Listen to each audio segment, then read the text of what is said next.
The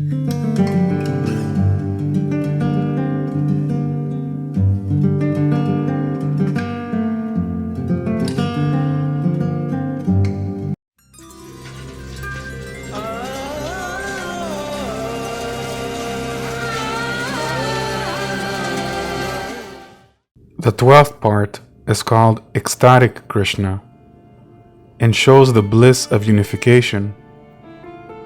Alone with Krishna, Radha's smile spreads on her face. Her fantasies are being actualized before her eyes. She is finally reunited with Krishna.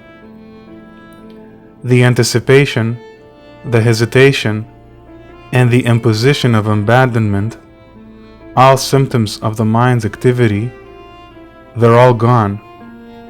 Now there is only unification.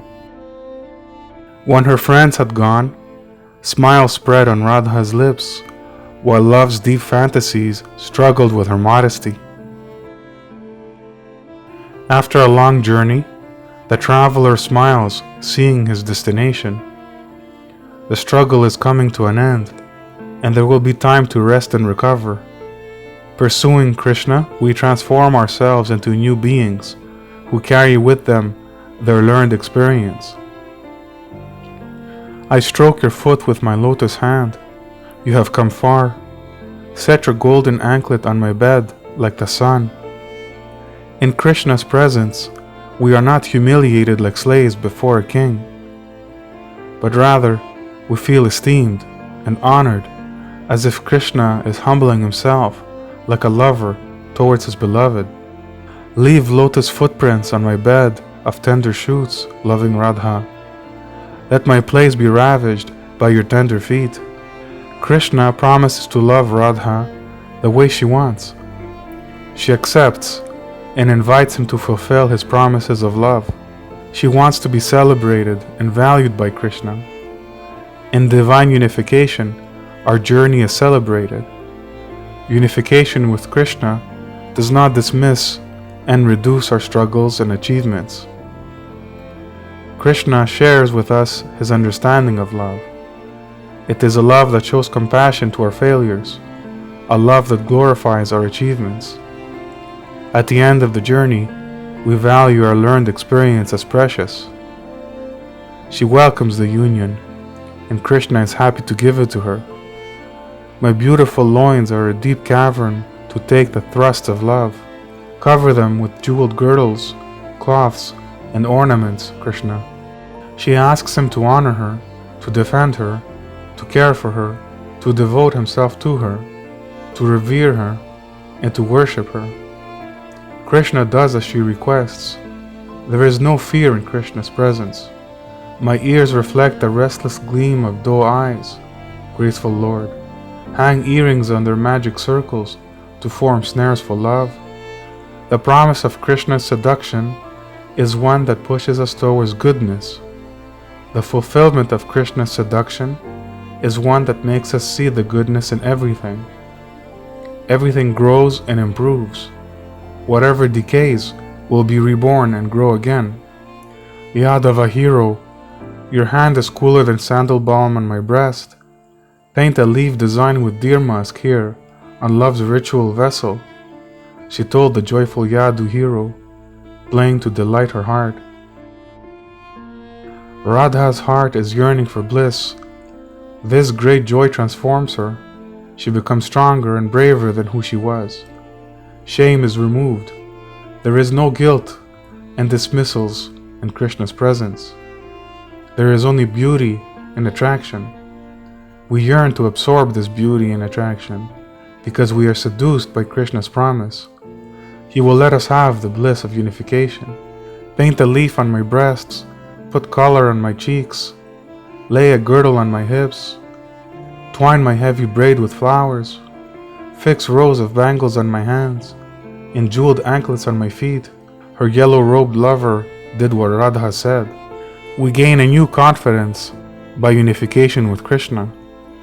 Reaching union with Krishna, Radha feels great power throbbing in her body.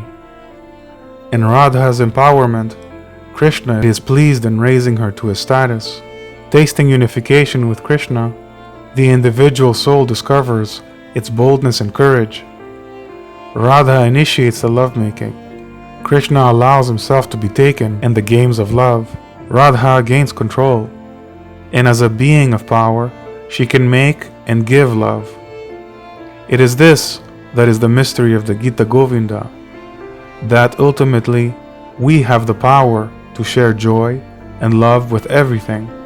Displaying her passion and love play as the battle began, she launched a bold offensive above him and triumphed over her lover. Radha reaches her climax as she is in full bliss while retaining the power and confidence Krishna has given her. And yet, the greatest mystery of the poem is Radha.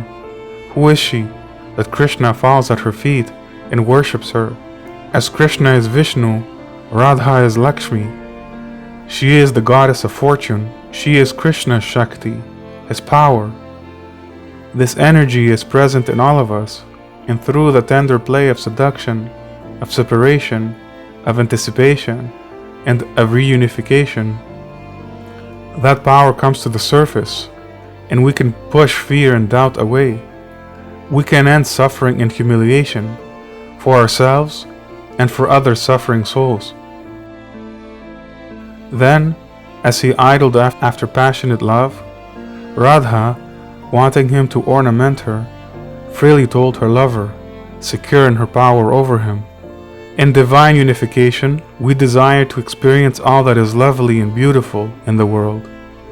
Krishna shares his love of existence with us, so that we may delight in it also. There is joy in reconciliation. Stories of reconciliation affect us the most, because they push us towards improvement. Whoever has understood this mystery will always yearn for Krishna.